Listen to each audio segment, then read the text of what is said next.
Rolling.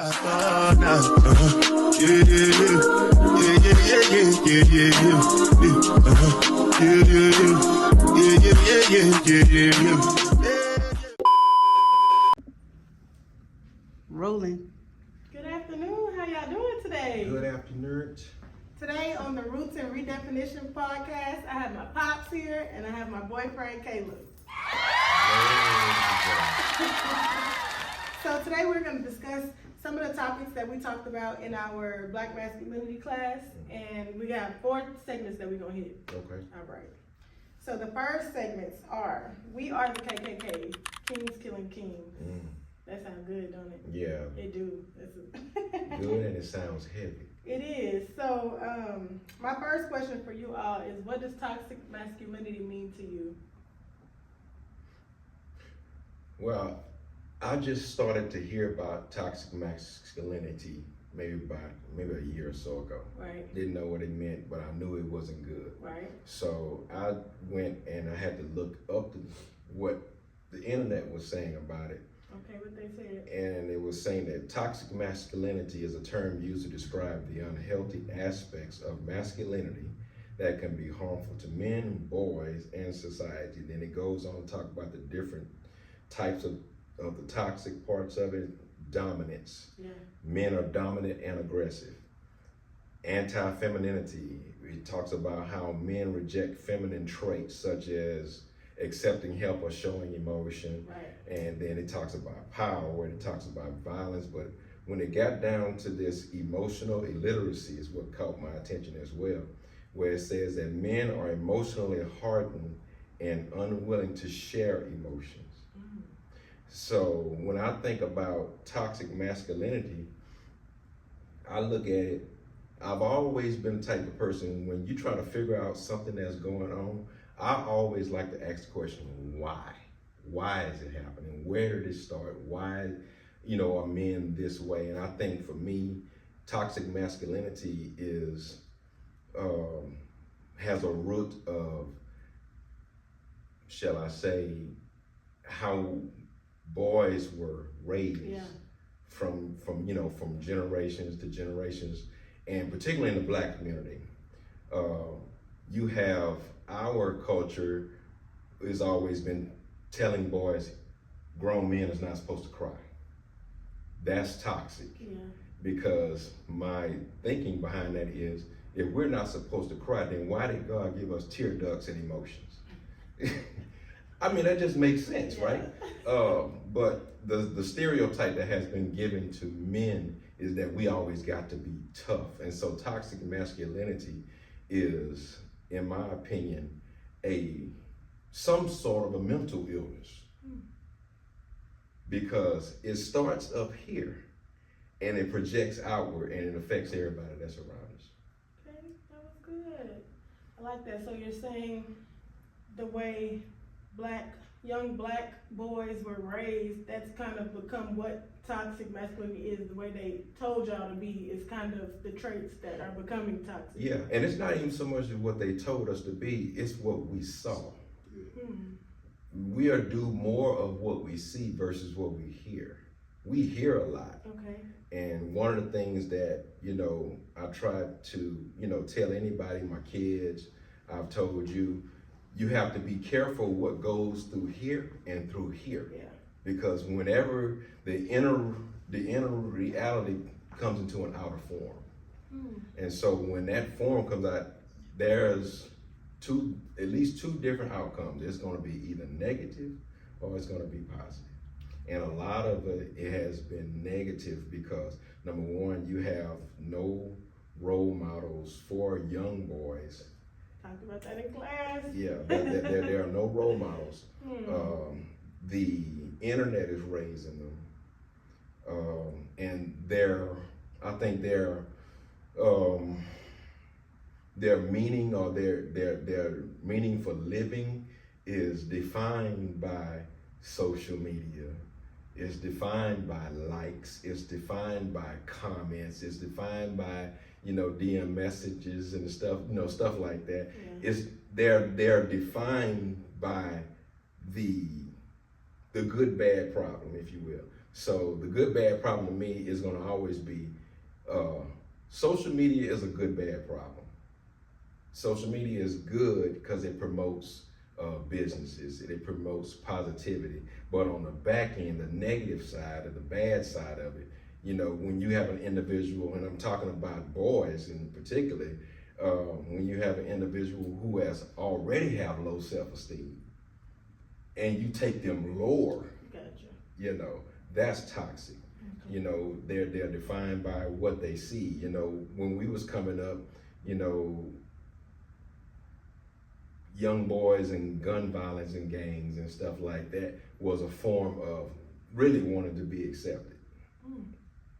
And then, of course, that turns into something else because, you know, the environment that they surround themselves in is not conducive to how children are supposed to be raised. Yeah. Because, you know, I'm not trying to go preaching it, but the Bible is clear. It says, train up a child in the way that they should go. Right. Question is, what way is that? You know, so that it's up to the parents to, you know, steer them in the right direction, but it's even worse when the parents don't know where they're going either. And when the parents and the grandparents is younger and younger, yeah, that part. Okay. So, Caleb, what does toxic masculinity mean in your own words? In my own words, you kind of described it to a T, really. The way I see it is just simple insecurity within men, like, you know, just finding the wrong compensation in the wrong places, and it kind of causes you to act, you know, conforming to what you see and not who you are, and that causes you to affect those around you. And those are those traits of how you act based off of what you've, you know, taken in. That's what the toxic masculinity is. Okay, let's go to my next question.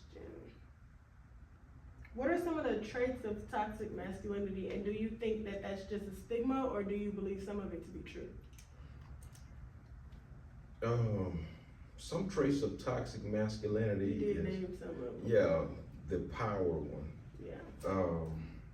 I was looking at something earlier today. That anti-femininity one. Men reject feminine traits such as accepting help and showing love, showing emotion. When I saw that, I was like, accepting help and showing emotion is not anti-femininity. It's a human experience. But here's the flip of that. The flip of that is men from my generation and older than, like my granddaddy, they did not accept help because it was instilled in them, they gotta make it happen. So asking somebody for help or showing an emotion or shedding a tear was considered as weak. Yeah.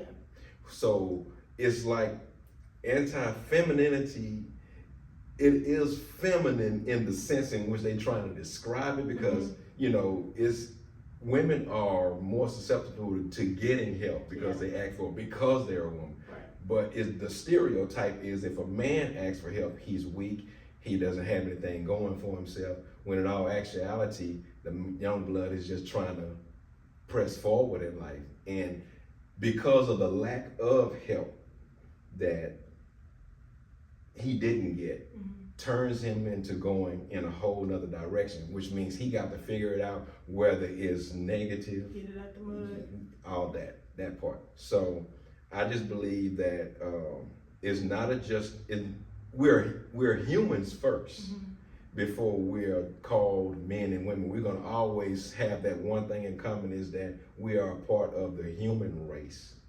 and anybody and everybody is not self-made. I know that a lot of people think that they are, but they're not self-made. You got help from somebody. Yeah, somewhere. And somewhere, and some things, some posts, some, you know, inspirational sayings, some grandmother, somebody's big mama. Yeah. You got help from somewhere. So that's where the toxic part come in at, where a lot of men feel like, you know, gotta be macho and strong with it. And if you show that you're macho, that shows that you're a man. I used to tell my nephews when they was young, I say, listen, first and foremost, Your plumbing does not make you a man. Your plumbing makes you male. You are a man from the neck up. It's always going to be about how you think.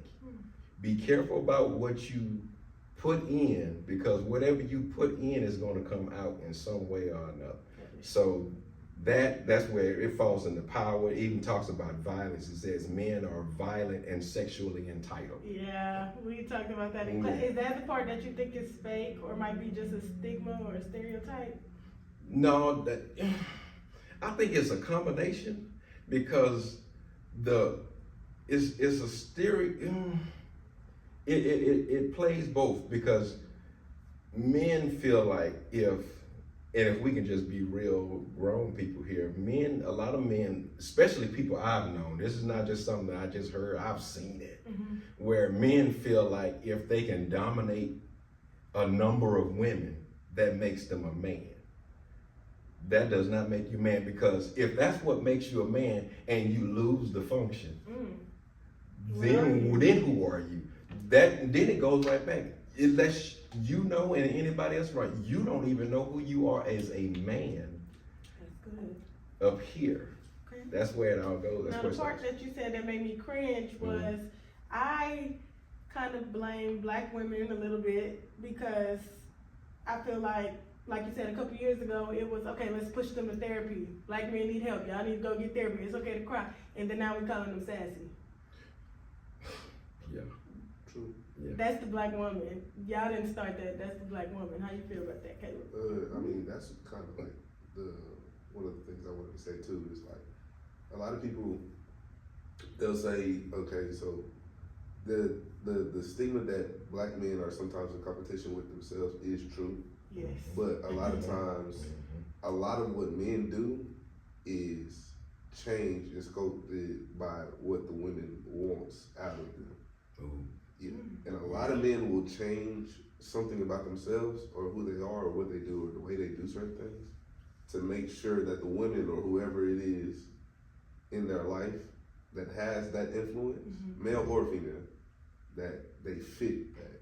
And a lot of times they'll take that opinion and value it to the point where their own, agenda or mindset or whatever it is that they want to do is out the door, because they have to fit this narrative to be seen as acceptable by society, or this person who verbally or could any kind of way validate my my masculinity, which becomes, it's masculine in whatever term people want to do it, but it's toxic for me, and that's the issue. Right. So. Do you think, because my professor quoted a famous person, said that every successful black man has a black woman on the side of him. So sometimes do you think that black men don't have their own agenda, and that's why the influence from the black woman is at the forefront? So it's like, you said they're like, essentially you're losing yourself trying to please this woman, but not all black men have their own agenda. They might not have that self to lose. So then it's like, I can see where you said that, because sometimes it's, you need a little help. yeah, you need a little help finding what it is you want to do. But, I mean, you always need help finding it, but shouldn't nobody determine what that is for you unless, you want that for yourself. Okay.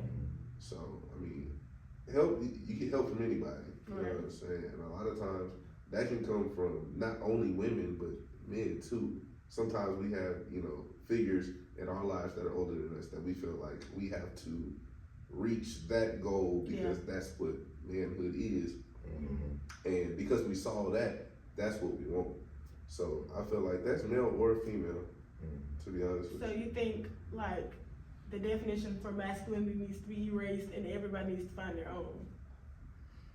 Instead of trying to imitate and emulate what somebody else has, the macho man, instead of trying to be him, do you think you need to come into your own way? I think there's nothing wrong with that. I think it's the way we go about it. Because it's like, it's right to be, a man, or it's right to be, respectful. It's right to be, you know, and these are things that should go into manhood, but they shouldn't come at the cost of egos or attitudes or, you know, people around you or decisions that you make. So, you know, there's not something, masculinity is not something that is completely scratchable, I guess. It's just that the toxic part needs to be removed. Right. Okay. Right. Okay. There is, when you were speaking about how the man has to mold within what that woman wants, eventually, some way or another, especially if there's a toxic, because there have been times where I've seen it, you know, we watch movies, TV shows, I've even seen it in my own life with, you know, in my own past experiences, where, you know, if you're not fitting that mold, then you've treated like you're nobody.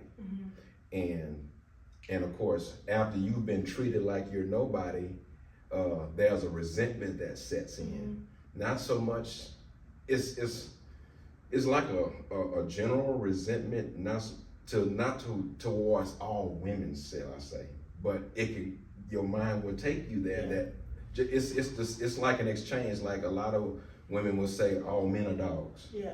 When you can't prove that, you can't prove that. So just like I've never put myself in a position where I felt like all women were the same, but to try to mold yourself, which is nothing wrong with it, if both of you are mature enough to understand that you're meeting the other one where they are. Yeah. You know. Okay. So to further move this conversation along and to tie back into toxic masculinity, why do y'all think black on black crime happens? Because what in a black man's mind would make you think it's right to kill your fellow brother? I don't like that term, black on black crime, because crime is crime. White people kill white people all the time, black people kill black. So but term, it's something else between our community. We supposed to be a family. We supposed to stick together. We supposed to build each other up. Why are we killing each other? What could ever, like, and then the situations you see on the news be like, that was so, like, senseless, literally a life lost for no reason. So what in your mind will let you think it's right to let me kill this other black brother who has a mother, a family, kids? I would say stuff like jealousy. I would say stuff like social media. I think that has a large influence. Think so? Yeah. And what aspect? So like, and I said this a while ago, it's like people will grow up in a good household, and then they see their family, or not even family, their friends, living a certain kind of way, and then they see the acceptance that they get socially, especially depending on where you are, and they'll tend to follow that, or they'll think that's cool, or they'll think that's appropriate, and those things kind of, your environments that you start to put yourself around cause you to change what you think is right and wrong. It changes your morals, it changes the stuff you do. Right? So after a while of me hanging with X, Y, and Z. I was gonna say watch it. And, you know, after a while of me hanging with X, Y, and Z, I'm gonna do what X, Y, and Z wanna do. And if you know, it turns into a pointless road of the blind leading the blind. Okay. Right. And now we think that, you know, Buddy stepped on my toes, so now my respect is just. And it sounds silly, but people really out here living like that. Yeah, they are. Now, black on black crime, like killing another person, I think that's a big issue. Now, but sometimes it's okay. Now, sometimes if somebody step in your shoe and wait, that's not what I meant. I'm saying it's the mindset of you have to lose your life for my respect. So you think you do earn that respect? You want respect. You do earn respect, but that's not worth their life. Okay. Yeah. Understood. Yeah. That part now. This is one thing I said it to your mom this morning when we was talking about it. If you ever hear a man talk, you never hear a man say, "You know what? You hurt my feelings." Never say that. A man say, "You're not gonna disrespect me." That's the first thing he gonna say. That's good. Because when you disrespect a man, yeah, that's grounds for, you know, you understand. I've literally been at school in the library in Duncan, and two dudes, I don't know what happened. They literally arguing in the coffee shop line, and it was like, well, and the lady in the back, she was like, y'all get that out of here. He's like, well, we take it outside then. Then came back, and it was fun, and I knew to do it. I ain't speak, because clearly you hot today. I didn't speak. He came up to me. He's like, was y'all all right? He was like, yeah, we ended up dapping it up, and y'all could have did that in here before y'all caused the whole scene. And I don't know what the science is behind that, but that's the thing too. Yeah. I think men just get over it. Men do get over stuff really fast. Yeah. Actually, girls will keep it going. But okay, do y'all know what gangs used to be in the black community? Yeah. How did they start off? So I think Bloods were the first. They originated out like West, stuff like that. But they were originally created to protect communities from white people and you know, officers who weren't doing the right thing. Right. And then I think it turned into a situation where people got into it. Certain people were in certain places that they weren't supposed to be in, and it turned into, not only did you disrespect me, but the people you were around. You know what I'm saying? So some people's agenda is still to protect the community. Okay. But now it's no longer my community versus the police. It ends up being my community versus your community.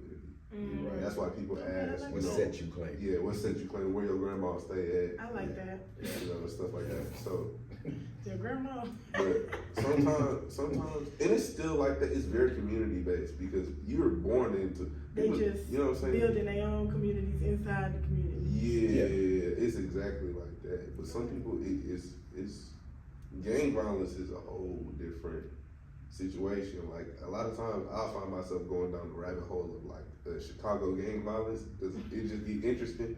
It do be a lot of other stuff going on. Yeah, like the whole Big Meech and all that. Yeah, they be having a whole lot going on. I did a whole research on Tuka. You did a research? Yeah, all of them. Because the videos were interesting, but like it was dumb. It was like. But it's serious to them. That's the crazy part. Yeah. It is. Okay, so my next question is, what did you understand from the Meg and Tory situation? Because that is a form of interracial violence, whether you want to call them a couple, whatever, that is a form of interracial. What did I understand? Yes, like... Yeah. I didn't really understand it.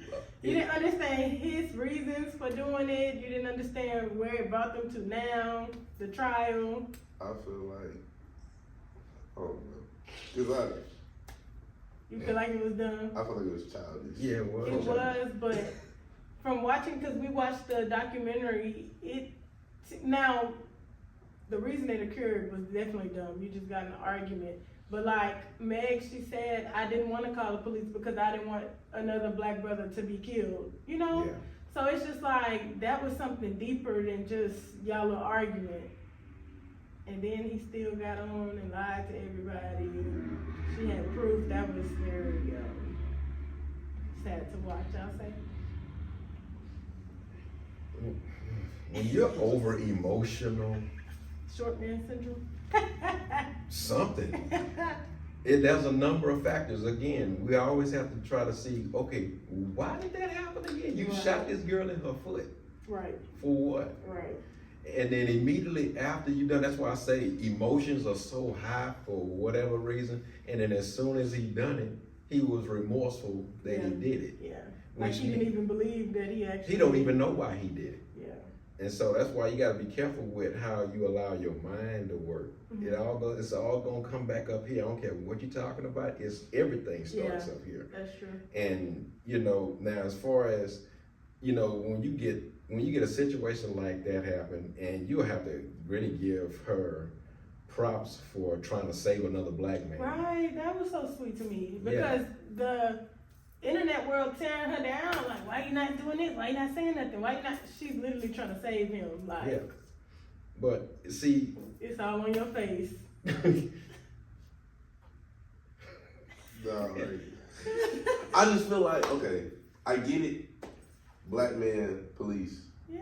We've seen this a bunch of times. Exactly. It doesn't go well in certain cases, and cool. My viewpoint is that's not a regular black man, and you're not a regular black woman.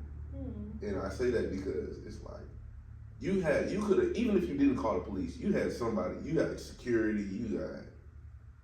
She probably did it. They were friends. They were hanging out. She probably didn't think she needed security. But see, that's when I don't say that because I don't know enough about the situation. Okay. So I'm like, okay. Okay. Now, so we did discuss an article in class. It was a black lady. She wrote an article about Megan and her situation. It was just saying, why did the public eye have such a hard time believing her or just hearing her story? Because people don't really take Megan Thee Stallion serious.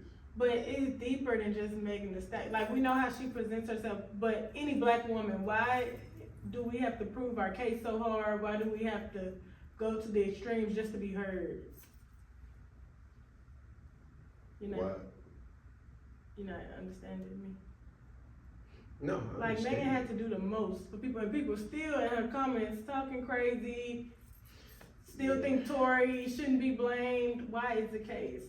But it's like, I mean, for men, so for men and women shouldn't have to go through loopholes and Right. vigorous, things to get black men to listen to what they have to say. I feel Right. like that's not okay. But it's kind of like women hear the lyrics of Megan Thee Stallion, but so do men. And if you look at some of the lyrics that she says about black men and how they're being used, men hear that. So how do we respect that situation and we hear what you say? Because this is different. That's her art. That's her crap. This is two-tone. Yes, she talk about them You in can't say that. Why I can't? Because we can't say that about a lot of people. Why? Who? No. Put it on.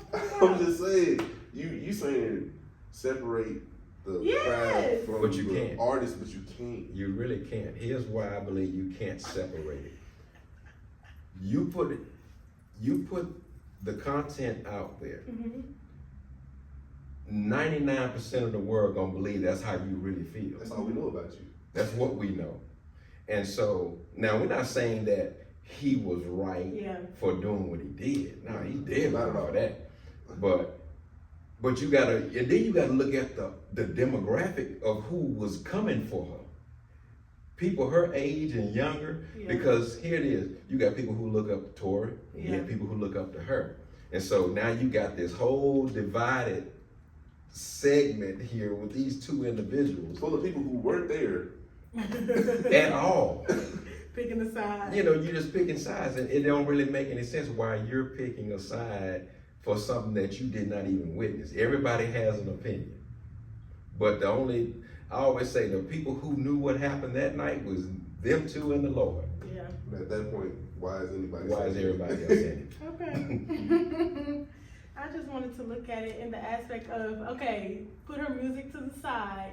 Why does a black woman have to go so hard? Because then it turns into them being strong. Most black women don't want to be called strong, honestly. And then the angry black woman, that's how that leads into that. Why is that? Did we create that? Did the other folks A strong black woman? Just all of that whole narrative about black women. Did we create that? Yes. I feel like that was created on multiple different reasons and stuff that happened throughout black history. But I feel like black women are forced to be the strong woman. Megan didn't ask for that. Regardless of who she was, she didn't ask for that. No, nobody So asked it's for that. like, how do we change that? How do we fix that? Do we all just need to go to therapy? Maybe. But if it was at all possible, and like I say, I've been looking at a lot of, besides that story, and I've looked at every story that have came across the newsways. If we take literal time and make a decision to go back to the basics of how this is really supposed to go. Okay, we're getting there. We on the way. If we go back to the basics, that's the problem today. It goes on in relationships. People want to come out and start at 10. you got to start at one. What's their last name? You know, something like that. Start with the basics. And here's what I don't want to get too deep, but it got to be said because we're talking about men and women, particularly black men and black women, is that when you go back to the basics, you need to find out, number one, what's the differences between the two of you. Men don't understand women. Women don't understand men. We will never talk the same. We will never think the same. Stop trying to get us to think like you. Stop us trying to get you to think like us. It just don't work. So how is it supposed to work? It gotta work. You gotta know how to talk. It's called communication. But if we don't understand each other, how are marriages and families supposed to work? You gotta know how to talk. It's called communication. Because here's the problem. Nobody asks the question, hey, what do you need from me? Or what can I do for you? Or how can I make this better? You know why? We go back to the toxic man. Man, listen, the ego of a dude, I think women's egos are worse than dudes in a sense. Think about it. It is. It can be. It can be. But toxic femininity is not a thing that I'm aware of. What'd you say? What do you mean? Homegirl, listen, all of it is toxic. Yeah. Men and women are like, there are only two species. You got the male and the female. We don't understand. Help us to understand. No, we're not gonna read your mind. We ain't that good. I know you think we are. Well, you should have known that. No, I don't know how I should have known that. I never read the manual. Sometimes I don't know what I'm thinking like. Oh, wow. I'm trying to figure it out myself. All right. Well, to put it in a nutshell like this, when it comes to dealing with men and women, particularly in relationship, it's a day by day to the end of time thing. Particularly if you were married, just like your nana and papa, 55 years. You know all that ain't been sweet. True. But guess what? Even when it was unsweet, they found a way to get through it. You don't make it to 55 years just because, you ain't got nothing else to do. Yeah. You got to grind and work at that thing. Me and your mom, we got to work at that thing. She don't like me all the time. I don't like her all the time, but we love each other all the time, though. All right. Just my bad, y'all. No, you good. This is what we need. Yeah, communication, man. It goes right back to that talking. But you got to know how to do that. People always say that, but it ain't that easy. I can tell you how I feel, but you're picking up what I'm putting down. I'm really talking to you. Yeah, how you put it down. Because I might not want to pick it up. Yeah. Might be too hot. All right, we're going to end this segment off on that note. So for my next segment, I want to talk about the crabs in the bucket mentality. Y'all have heard about that, right? Oh, yeah. You never heard about that? Mm-hmm. Have you ever been crabbing? Have you ever went crabbing, like how you go fishing? Okay, but when you pick a crab out, they hold on to each other and pull them back down. They literally climb it out. So a lot of times people compare the black community to crabs in the bucket mentality, meaning, pull each other up. No, you pull each other down. Oh. Yeah, Nobody versus, makes it. Other nationalities, we see them come here, open up a whole chain of gas stations, anything, and they work together and put each other on. So we as black people will pull each other down rather than helping each other up. Have you ever had an example of this in your personal life? Yeah. Or seen it not happen to you, but seen it within your circle? I hadn't personally just had a hard experience with it, but I've seen it a lot. Okay. And I think particularly with us as black people, we have that crabs in a bucket because we haven't learned to, number one, love yourself. And if you're not loving yourself, you're not gonna give that same type of love. So it's like our grandmothers used to say stuff like, when you get a dime above your lunch money, you think you're better than somebody. Yeah. That crabs in the bucket is when somebody makes it out the hood and then you turn around and tell them you think you better than us. Yeah. No, I just got out because I wanted something better. So that crabbing, that's a real thing. And we can't work together, not because we can't work together. We can't work together because we choose not to. Yeah. Somebody's always afraid of of somebody gonna get more. And that's why we can't work together. See, we don't get to working together with the idea of a goal in mind. It's a selfish thing, I think, with each individual that I've seen, that if you're working with somebody, he got $1 more than you, now you just wanna scrap the whole thing. Instead of seeing the bigger picture that, man, we can all make this money and build the community back up. Kind of like when we was talking the other week about the Tulsa massacre.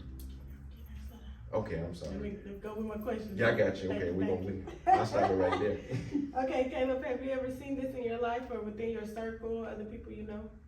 Not really. I mean, I'm blessed to have a lot of people that are around me that build each other up. So I haven't personally seen it. I've heard people talk about it. But... Okay, that's good. So my next question is,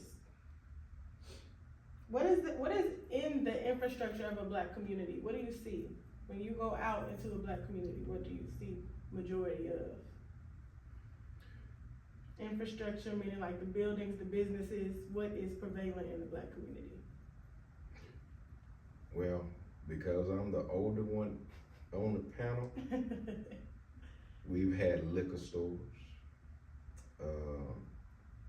we've had crack houses, we've had, mechanic shops, Tire stuff. shops. Yeah, tire shop. That was one of the main things that you seen in our neighborhoods. There were good people, but that was the element. And when you got that negative element, that creates, a harboring of people who's not doing anything in the neighborhood to better the neighborhood. So, yeah. What do you see, Caleb? Like prevalent in the Black community. Right? The hood. In the hood. Not the community. So something that's helping or something that's... Just what do you see? Churches. On every corner? Yeah. I mean, a lot of churches, which is a whole nother, I can talk about for days, but. Me too, cause actually, yeah. Oh, motels. Yeah. And don't nobody be staying in them. Why they here? Oh, we don't can't. Nobody be living in them. Tidwell Inn, whatever else. That ain't, it's not for you to live there. Oh. Catch what I'm talking about. Okay. Yeah. So are these businesses, because most of the times in the Black community, we don't own them. Now, I'll say people are trying to, but we don't own them. So is that what they think of us? Hair stores, braid shops, liquor stores, game houses? Yeah. I just don't think we do the best job of capitalizing and flipping it to make it. Like the other people do? Yeah, correct. An establishment, a real. Okay. I get what you're going. Like everybody gets their own little personal. Yeah. Everybody, Black people have this like conception that I have to make it and do it, and I have to do it by myself. Yeah. White people will find 3 people with good amount of money, put it together, and make 3 times the money that they all had together with the same idea. That bothers me because like I said, you see Chinatown. It's a Chinatown in every big state, basically. It's one in like LA. You see Harwin, they working together. They got all these stores. You see they own the beauty shops. I mean the beauty supplies. See, we don't even own that. The thing is, that bothers me. In the Asian nails shops, somebody owns that, and they probably all kinfolk, and they all work on their own, and they make it for themselves. The issue with us is that we have nails by, hair by, and everybody want to start their own thing, be an individual, when realistically, I feel like we can all benefit greater from centralizing what it is that we do already. And that's the crabs in the bucket. Right. Everybody want to be on top. Yeah. Is that bad though? I feel like now anybody can be an entrepreneur. Everybody wants to be an entrepreneur. Is that bad? I think it's a longer route to establishing what it is that we actually want. Okay. And I feel like it gets to the point where it's like, but that's something that we've done for a long time. Like, we've always had our own agendas or think that my name has to be on this and we can't bring nobody else. You know what I'm saying? Yeah. But so now I kind of want to float to the fact that in the past, we have owned and created for us, by us, and they were torn down. So in terms of the Tulsa Massacre, Black Wall Street, things like that. So is that like a generational curse, the fact that we won't do it now? Or is it just like, I just wanna be on top? I think a lot of it comes from, a lot of people just wanna be on top. And as sad as I hate to say this statement, I think that coming from where we come, when we was growing up, Black people was always trying to make it. Always trying to make it, trying to make it, trying to make it. Sound like good times. Yeah, scratching and surviving.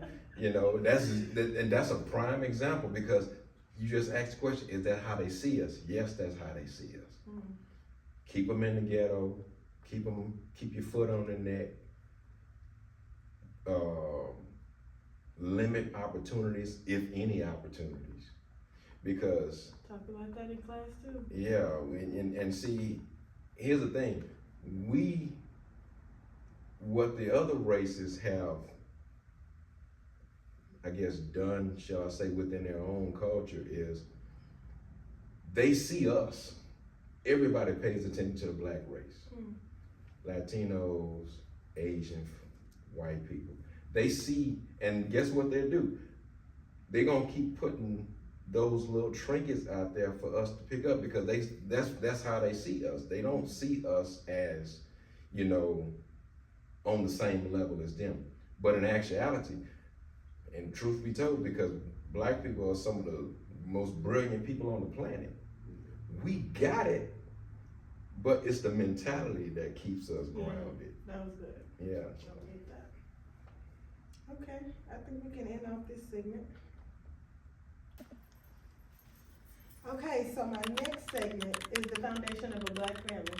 So I wanted to start off by reading this excerpt from I think it's a book, but the specific page that is called The Nigger Marriage and how that works.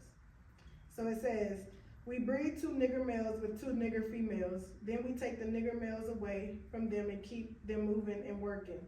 Okay, I'm tired of saying hard R already. I don't want to say the regular one either. Negro, okay, thank you. Say one Negro female bears a Negro female and the other one bears a Negro male. Both Negro females without influence of the Negro male image, frozen with an independent psychology. We will raise them off their offsprings into reverse positions. The one with the female offspring will teach her to be like herself, independent and negotiable. We negotiate with her through her. By her, we negotiate her at will. The one with the Negro male offspring, she being frozen with the subconscious fear for his life, will raise him to be mentally dependent and weak, but physically strong. In other words, body over mind. Now in a few years, when the 2 offsprings become fertile and for early reproduction, we will mate and breed them and continue the cycle. This is good, sound, and long-range comprehensive planning. And this is from a sociologist, Dr. Joy DeGuy. What do y'all think about that? That sounds, it hurt, it kind of sting a little bit. It's systematic. Again, that's, they done our people like a herd of cattle. Literally. And maybe worse. And yeah, it's worse than that. We only know the words on that page. We do not know the fullness of that experience, and I can only imagine. I don't think I would have made it. I think they just got to just kill me, you know. But the fear that they instilled in these people, and that same, and see, that mentality is transferred. It went from generation to generation to generation all the way down. But it kind of changed with time. It switched up just a little bit to where now it's kind of like you become a token. Okay, we'll let you in because affirmative action, something like that. Yeah. You know, you're not doing it on my merits and my achievements. You're doing because you got to save face for the media. or for your brand, or to keep attracting, you know, people to come to your businesses and stuff like that. I think that that's what has been so, if I can say, so damning to our race, which is, again, that mentality is in there. When you plant a seed and it's time to harvest that thing, you're gonna harvest the same old thing, you're gonna plant the same. That's exactly what their whole idea was. Right. They did exactly to the people that they had the people doing when planting crops. So they had the people planting the crops, watch it grow, and you gotta go back out there and pick up the same thing. Mm-hmm. Same as what they planted the seed in the mind of the black people, if you will, that you're only going to go this far. Yeah. And so, you know, sometimes I can't watch, but I love to watch a history movie, but sometimes I get mad watching. Right. When, you know, they used to say, you know, you're a fancy nigger. Fancy because I can read. Right, literally. Like reading is fancy, you know, something like that. Yeah. But you know, but yeah, that seed was planted in the minds of the people, and it just kept going. Some break away from it. Yeah. Some stay in it. Some even go as far as to admit, I'll never do anything different than what I'm doing. Wasted talents, you know, wasted opportunities. And, you know, and it's a little easier now, so to speak, because the world has changed. Right. But that stigma is still there. It ain't going nowhere. It's just gonna be like that. You just have to make a decision and choose to not go that direction. Caleb, what do you think about that excerpt? I think that's crazy. To hear it, yeah. Yeah, because it's kind of like they broke it down into a science. Literally. Like, yeah. They had a game plan. Oh yeah. Nah, that kind of like makes me feel like, you know, you put all this effort into trying to make us more itemized than human. Like I feel feared. Like, you know, I feel like you know I'm capable of something. Yeah. So it's like they knew it. Yeah. So I feel like you putting all this effort into something. Like, I don't know. It's sad to hear it, but it kind of affirms me of who I am, because even since you did all of that, yeah, like, you know you can't really, you know, you see what I'm saying? Like, yeah. Okay, I like that. So as we see, the attempts to break up the black family started throughout slavery, and still, you know, were continued throughout time. Do we think it has become what we would consider a generational curse? The fact that, you know, some black men now, they don't want a family, they don't want to be married, or they're going to the store and not coming back. Does that make it a generational curse, or is this just? I don't know if I would call that a generational curse, but it's in that family. I think. Maybe not generational curse because the parents before them were married, but we're gonna call it a continual cycle. There we go. We think it's that. Yeah, it's definitely that. Of course, when slaves got married, they didn't have marriage certificate. Mm-hmm. They jumped the broom. Mm-hmm. And so when, you know, of course, after they done that, the family wasn't separated because the black people did it. They were separated because Master Johnson gonna get with Master Henry and say, hey, I got this one, you wanna trade or you wanna buy or something like that. That's nuts to me. Yeah. You know, but yeah, it's a continual cycle, and only we can break it. And of course, I think the only way that we can break it, as far as, you know, making sure the family stays on a solid foundation, we have to go back to what the basics are. You have to get rid of the crab in the bucket mentality. It goes right. Yeah, it goes right back up. Yeah. Interweave together. Yeah. Okay, so now I want to discuss the welfare system after slavery. They still made attempts to break up the black family. Do you know about that, David? Like, any knowledge of the welfare system? Yeah. So it's basically like, you know, you hear people in the system getting assistance from the government. At that time, this was like in the 60s after slavery, a woman could only be on welfare if the man was not in the house. So that gives, you know, the man another push to go be out. Yeah. And then she can receive help from the government to raise her kids, take care of the house, because, you know, women weren't working during that time. So, you know what I'm saying? Like, that's another attempt to further, Yeah, that's real. And all that is just like you said earlier, they see what could happen if that man stayed in that house.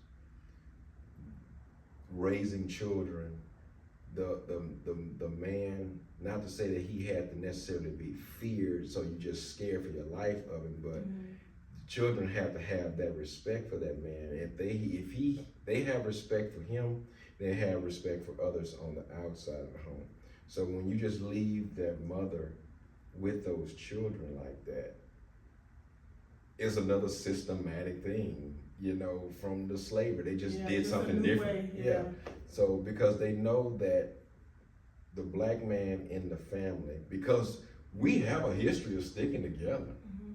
Like I was telling you the other night when we was talking, you know, when my granddaddy and my grandparents lived in Louisiana, you know, Mr. Mukes, if he know Mr. Jesse down the street and his family is having a hard time and Mr. Mukes has some hogs and chickens, he's not just gonna slaughter that hog and just keep it all for himself. Everybody gonna get something. I've heard stories about that with my grandparents. Everybody's gonna get something because they understood what community was. Because we knew just from slavery, we had to stick together. And if we stuck together, we can make it. Hence the welfare deal. I think I heard somebody talk about it, you know, I think welfare probably started around the early 70s or somewhere up in there. Give them some free money because we know they want that. But here's what you gotta do. They want it now too. It's worse. It was bad then. It was, you know, it's bad then, but it's worse now. Okay, is that it for that segment? Y'all have anything to say about the black family? Okay, so my last segment, and I really want you to take the cake on this one, is PWI versus HBCU.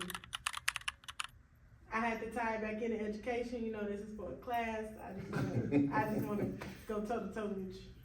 Toe to toe? No, but I want to hear like what's the big deal about as a black student? Are you going to HBCU or PWI? I think as a student, you go whatever feels best to you. Okay. I think for me, the school I went to when I first made my decision made sense for me. It was, you know, it's where my family is at. It's somewhere I'm familiar with. I wasn't thinking about nobody white on the school, nor the fact that it was PWI. Okay. So when I went to school to go to school, not, you know. Okay. So, you know, and then I will say, you know, I end up being jealous of the HBCU experience because it's different. It is, but 10 years from now, like, I'm gonna be grown. It's not gonna matter. It's memories that are created, but that's not to say that I don't get memories at my PWI either. Okay. It's just different and it's cool. So I feel like, you know, there's no verses. It's just, what is it that you are comfortable with? Where do you want to go to school at? What benefits you, not for the next 4 years, but for the next 30 years?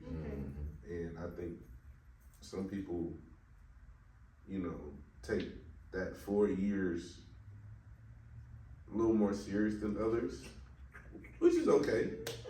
But I just feel like I'm not here to, you know, yes, I want to be comfortable. Yes, I want to live, but I'm not here to live here forever. Like, I'm here to go to school. Okay. At the end of the day. What are your thoughts on that? I was about to get it. I feel like it's not just repping your set. Like we talked about earlier, it's not just repping your set. I feel like it's deeper than that. The experience is unmatched. I agree. My schooling experience, I haven't been to a black school since I was in the 2nd grade. So my majority of my life, I was the minority in the classroom, and then I was extra smart. So I was really minority because I didn't fit in with the bad kids in the classroom either. So I feel like I purposely wanted to be the majority for just this season in my life. I wanted to be the majority. I wanted to control that narrative. And then now, you ask me how I feel now, I'm going back to a PWI. So, I got my experience, like you said, but we aren't always the same. So, that's kind of the bad part of it, I'll say. And then I want to talk about some things that were like above us. I want to talk about like resources, opportunity, equality, and equity. How does that feel at your PWI versus my HBCU? It's a little different because I say campus life situation, which is it's school, but it's academic related. It's harder at a PWI to get certain things done, simply because, so as Black people do, we club together. Yeah, we club together, we congregate for the most part. Right. So when and I don't even think it's a PWI and HBCU thing, but I'm gonna get to that point. Yeah. I think the fact that at certain PWIs, Black people clean together, but you can't be a group of Black people in a large system and think that you'll be able to run or do whatever, because you have to. So I say, like, from campus perspective or org perspective, to get certain things done, you have to know certain people. You have to be certain aspects and places so you can get those things done. I can't, want to host something in this new auditorium or something, and I don't have the resources to actually get in there. I don't know nobody. I don't have no connections. All I know is that group. You know what I'm saying? So I say, like, at a PWI, people get complacent with their little group, and it breeds for a very diluted experience, because we only have what we have, and then we don't disperse. Yeah. Try to do other things and go to other areas. At certain PWIs. Now, if you go to, like, Sam Houston, they have Black people in SGA, they have Black people in here, there, and everywhere. You go to UH, it's the same thing. Homecoming King, Homecoming Queen, Black people. Sam Houston, Black people. You know what I'm saying? Stuff like that. So it's not necessarily, I don't think, just something that's unobtainable at a PWI. Is it the same? No, because, you just do things that, like, white people and Black people are different. And when white people and Black people are in different places of power, they're gonna move differently. Like, because they have different agendas. Yeah, like if I went to one of my presidents or something like that, and I was like, yeah, we want to have a hump day, he's gonna look at me like, what is a hump day? You know what I'm saying? But if you go to a HBCU and be like, yeah, we're trying to have a super hump day, or we're trying to have a hump day, oh yeah. Gotcha. That's the thing, because those are things of the culture that your school lives by. That is your school's culture. We are the culture trying to thrive at somebody else's school. Okay. I like the way you put that. You see what I'm saying? So I have known some people, some of your classmates and stuff, to tell me, oh, I wanted to go to PB, or I wanted to go to TSU, they didn't give me enough money. That's a problem too.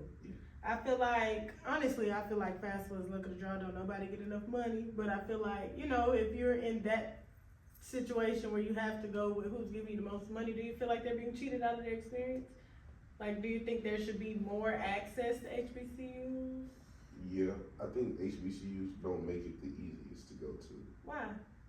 Just from hearing. I feel like everybody can get into any HBCU. Why you feel like that? That's cool, but can you, like you said, can you afford it? Is this, do they have your major? Okay. Is this in an area that, you'll be able to thrive or you know what I'm saying? Like, there's certain aspects and things that go on as to why you don't go to the school. Like, you know what I'm saying? And again, I think that's above the HBCU. If you notice, they always in the hood or in the country. But that's what my PWI is. But even like you say, University of Houston, it's on the nicer side. It's not, everything isn't directly in Third Ward. It's in the, it's breaking up. They got UHD. It's in the city. It's in places for them to thrive, I feel like. Do you feel like your presence is wanted at your PWI? Yeah. Really? I do. Why? I think it's wanted. I don't think it's valued. Yeah. So I say that because it's like, dang. I think they love seeing black people. Okay. White people love, oh, you DJ, you need to come DJ, or we need you to. We love when they love our culture, but it's certain things where it's obvious that I'm not like this. This is not my. I don't want to say not my place, but it's not. This is not created for me. Yeah. And that's why we end up creating our own space. And that doesn't bother you? That's exactly why I didn't want to go to a PWI. Hindsight, I'm going for the resources and like we said, but that didn't bother you, like going into undergrad? Not really, because I wanted to be somewhere with a part of a family. We didn't all became a family because if you're still holding on in the fourth year, everybody know each other. Yeah, but it's the same. We all family too. I mean, everybody know each other. I'm saying, but at the school, the university, how is the university working for you? How are you working it? Besides just getting the money by being in attendance. Like, how am I? Yeah, like what opportunities are presented to you? Like I feel like, even though I don't agree completely with everything in my department, I feel like they put me in some spaces to get what I need, and I've been able to be an asset for them. I don't. You just getting your education? Yeah, I mean, because it's to the point where it's like, we don't see those opportunities happening at my PWI is like, it's not small, but it's not large. Like, we're literally right there in the middle.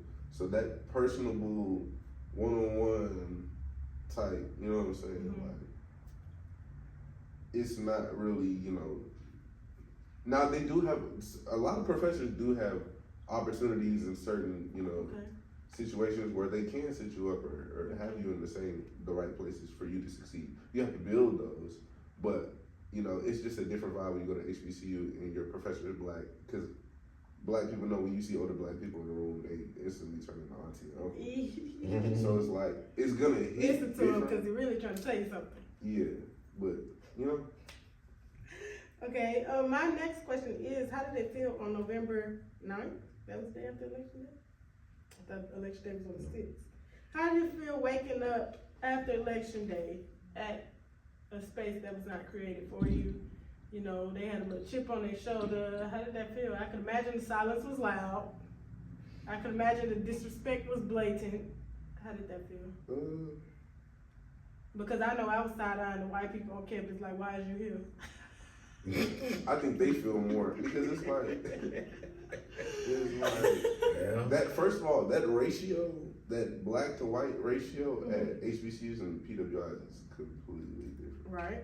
Because you'll literally find a sprinkle of white people at HBCUs, but black people you can find at least 4 or 5 in every class at PWI. Oh really? Yeah. That really don't. I said, oh really, but that really doesn't sound like a lot. That take me back to high school, literally. But you gotta understand, there's also 30,000 people in the school. Yeah, I don't know how many people in our school. It's plenty. So it's like, and that's not to say that all the white people were voting for Trump either. But the majority of them did. I'm sure they did. I'm sure they did. But I mean the energy was off. The energy was off within the black community. The energy, I didn't feel nothing for white people because I feel like white people walk around like they own it already. Exactly. So that was just problem. like already. That's my problem though. I don't like that. I just don't. But the problem is that they do. They do. I mean, Trump talked like he was gonna do this, do that. He Trump like he was hot stuff. And then what did he do? He won. So what? Now what do you say? Because it's kind of like you saying they already did they dirt. Basically. It's kind of like you trying to fight somebody and tell them that they're not who they are, and then now they won. So now what do you say? Oh, okay. Not that you wanted them to win. But yeah. It's like I know well, we can do so we just kind of sat kind of defeated within our own. I feel like the black community did that already. But I mean, I wouldn't. I feel like white people, because the white people won before the election. To be honest with you, it was Trump flags all over the place. They had Trump flags when Biden was in office. What that mean? That's what I'm saying. Oh, so the arrogance. I feel like if I'm playing basketball with you and I came in knowing I was gonna whoop on you, I'm not gonna point it in your face after I knew I was gonna do what I did to you. Okay. You know, it was more so like we knew this. You just sad now because. You didn't believe us. Because we are who we said we was. But reality, like, in America, that's what it's been like. That is true. So why are we surprised at this point? And I wasn't. I was like, I wasn't surprised either. She ran off of 90 days? And, you know, and I had faith, I hope, like everybody else did. But sometimes, like, you can beat the giant, but you gotta respect that the giant is a giant. Like, okay, that's good right there. You know? Pops, do you have anything to add on to that? You assuming? Any 2 cents? Well, my 1 cent. I had the same reaction I had when he won in 2016. I was out of town in Minnesota when that election was happening, and was there any black people around? Well, I mean, I was a lot of white people. Go ahead. When I was in my hotel room and I was watching it. Before I even saw the results, I turned the TV off. I knew what I was gonna wake up to the next morning. I look at it like this. I don't know much about that, but what I do know is that I don't talk politics like that because what's the point? Right. They're gonna do what they wanna do anyway. So I'm not surprised by it. Okay. I also don't think we go as hard as they do. What you mean? Politically. We don't. You know what? I've seen some people, because of course in this class we looked at the maps with like the dots of like, you know, what cities and areas. And I seen like a table and people were saying, stop, like get off the black man's back. Like they showed up to the polls, black community. I was like, no, it was like, I forgot what the percentages you talking were. about the percentage of what black men voted? Yeah. It was like 70 something to. I don't think that was that. I think it was the percent of black men that voted which way. I don't think it was the whole percent of black men. I don't think that many black men voted is my point. People were like, get off their back, we showed up to the polls, da, da, da. I don't think we did. I think out of the percent that did, they just placed them for who they voted for. So if 4% of black men voted, 97 of them voted for, like, you know, like that doesn't mean 97% of black men voted. No. So I didn't like that people were saying that, because I was like, actually, no, we didn't show up. I think we did a decent job. I don't think so. What happened to when churches used to bus the people to the polls? They don't, we don't. Rest in peace, Sheila Jackson. She used to be on the front row getting people to go vote. I was, real talk, I was kind of like, I was convinced that Trump had like a more than solid shot after Biden won. Why? Because they started saying Trump 2024 as soon as he won. Like they not only did they start saying it, they had signs. Like, you know, when you finish the football season, you go in the off season, they started going hard as soon as they lost. Ready, okay, okay. So next time, so that's why, like, nowadays, like, when I'm talking to people, I'm like, you know, don't forget, like, remember where you were right now. So when the next cycle happens, we can tell those, you know, coming and those, you know, who didn't, you know, but we take too much time off now from having the discussion and feel like, oh, election time is here. Now we need to explain what this is. Yeah. When realistically, this needs to be a reoccurring conversation on multiple levels, because people, and then people will make the argument, well, these are not the best options. Well, you didn't vote for your best options, because your best options were local back when, you know, whoever else was running back in the, you know what I'm saying? But I'm saying, like, and I'm not saying like I'm just the super citizen that I vote. Right. But I understand enough to know that, like, we need to be voting not only every 4 years, but every 2 years, every so often, because those are the things that build up. So you can't say, oh, the options weren't, you didn't choose for your options either. it's voting, which means you have a say. And if you didn't say nothing, don't say nothing. Oh, okay.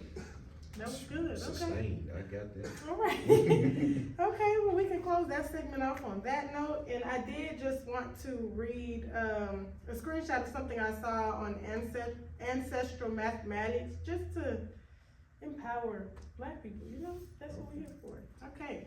It says, in order to be born, you needed 2 parents, 4 grandparents, 8 great-grandparents, 16 second great-grandparents, 32 third great-grandparents, 64 fourth great-grandparents, 128 fifth great-grandparents, 256 sixth great-grandparents, 512 seventh great-grandparents, 1,024 eighth great-grandparents, and 2,048 ninth great-grandparents. For you to be born today from 12 previous generations, you needed a total of 4,094 ancestors over the last 400 years. Think for a moment. How many struggles, how many battles, how many difficulties, how much sadness, how much happiness, how many love stories, how many expressions of hope for the future, and did your ancestors have to undergo for you to exist in this present moment? That's good, ain't it?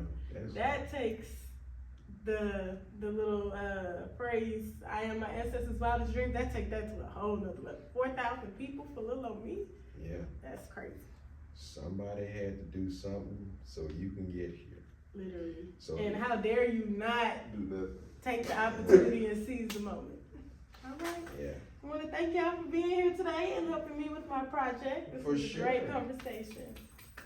Thank you for having us. Thank you. That was good.